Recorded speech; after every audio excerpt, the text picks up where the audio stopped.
Salut à tous, cette vidéo est une réponse à la vidéo de Julien de Demoskratos qui s'appelle Macron abandonne l'écologie. Donc si vous ne l'avez pas vu, je vous mets le lien dans la description, allez la voir et on passe à la suite. Donc salut Julien, voilà, merci pour ta vidéo. Il y a plein de trucs à dire sur ta vidéo, mais en fait je voulais revenir sur un point en particulier parce que je pense qu'en fait j'ai une bonne nouvelle pour toi. Voilà, le truc c'est que le test Global Footprint Network, l'avait déjà fait avant et j'avais repéré un truc assez bizarre dans ce test-là, c'est qu'en fait il met une empreinte écologique au train absolument monstrueuse en fait.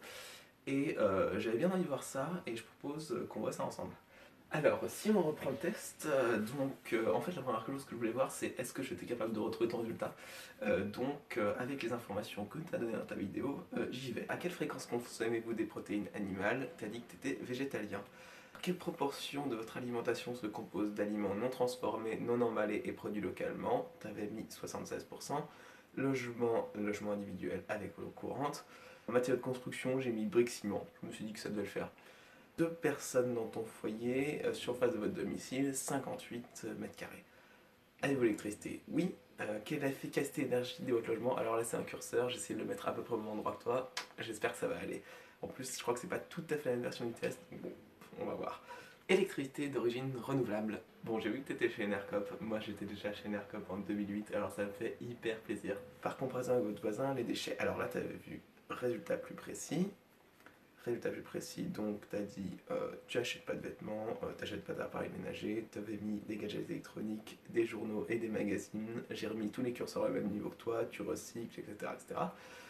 Mobilité, pas de voiture, pas de moto.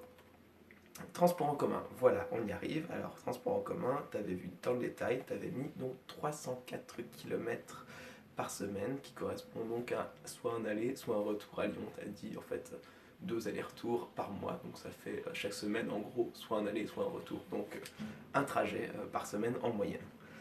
Et pas de bus, et pas d'avion bien entendu. Alors maintenant, voyons voir ce que ça donne. Et donc là, je trouve 1,5 planètes. Alors toi, dans mes souvenirs, tu avais trouvé 1,78.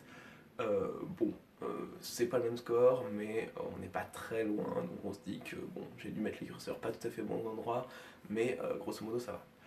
Alors là, le truc intéressant, c'est de voir, on va quand même rentrer dans le détail, là il dit voir les détails, et donc là on voit que déjà ton plus gros poste de consommation c'est les transports, et vu ce que tu as mis, c'est 100% le train, puisque c'est le seul transport que tu as déclaré. Donc voilà, et donc c'est grosse partie de ton empreinte écologique, le transport en train. Et notamment, je vais noter que ça te fait 4,2 tonnes de CO2 par an en empreinte carbone. Et ça, on va y revenir. Alors maintenant, la question que je me pose, c'est qu'est-ce qui se passe du coup si on enlève le train?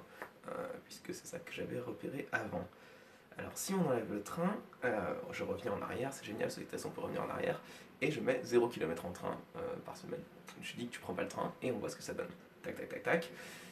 Et là on trouve donc 0,8 planètes. Alors 0,8 planètes, bah déjà c'est cool parce que c'est moins que 1.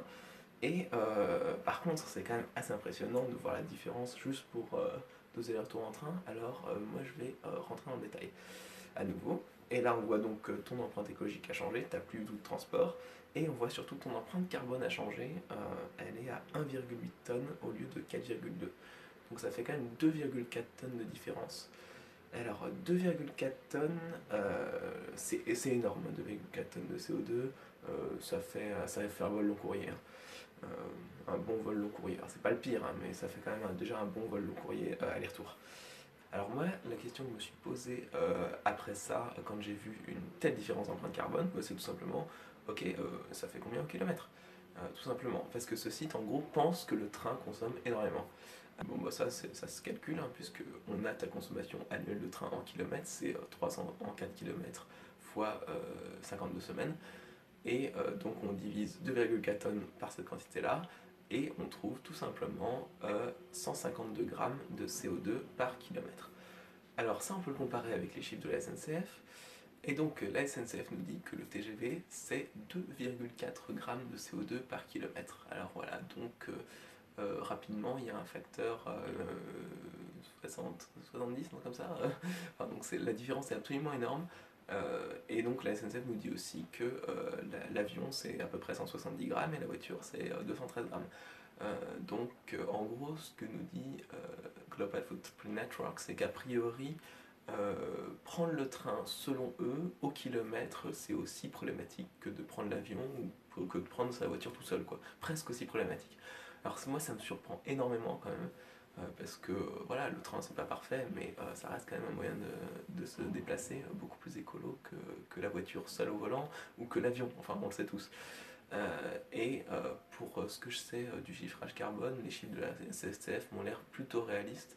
Donc en tout cas, 105 grammes de CO2 pour un train, franchement, moi, j'y crois pas. Alors je suppose que Global Footprint Network n'étant pas un site français, il pense que ton train roule au charbon. Voilà, c'est la supposition que j'ai faite. Ou alors qu'il est très peu rempli. Peut-être qu'il suppose que c'est un train très peu rempli, donc un peu gâché, et qui roule au charbon. Voilà, donc voilà, donc je remets plutôt en cause ce chiffre-là. Donc vous pouvez chercher plein de chiffres sur l'impact du train, l'impact de l'électricité en général, on peut chercher combien d'électricité ça consomme au TGV. À mon avis quand même, ce qu'on peut déduire c'est que l'empreinte carbone des voyages en train sur Global Footprint Network, elle est super surévaluée. Et moi, je te verrais bien un truc plutôt du genre, à mon avis, ton empreinte écologique, en fait, à mon avis, elle est proche de 1. Et à voir quelles conclusions politiques on peut en tirer, mais moi j'ai quand même l'impression que le mode de vie vegan, locavore, voilà, et sobre en achat, le mode de vie que tu appliques et que tu prônes, à mon avis, il est viable sur le long terme. Et ça, c'est vraiment cool. Bon alors, petit bonus, j'ai quand même fait le test, hein, donc moi qui prends aussi pas mal le train en fait, parce que je vais souvent à Marseille, de Marseille à Paris, je trouve avec le train 1,7 planètes et sans le train 0,9 planètes d'empreinte écologique. Voilà, donc je trouve que c'est assez parlant quand même de voir ça. Voilà, merci à tous d'avoir regardé cette vidéo, j'espère que c'était intéressant. Je crois que c'est à peu près ma première apparition publique sur YouTube, plus ou moins. Voilà, bon, le son est peut-être dégueulasse, l'image, je sais pas, désolé pour les détails techniques. Peut-être qu'il y en aura d'autres, je sais même pas si je vous dis de vous abonner parce que bon, voilà quoi. Mais peut-être qu'il y en aura d'autres, et puis bah, laissez un like, un commentaire pour voir comment je peux m'améliorer, et puis voilà, j'espère que c'est intéressant. Salut à tous!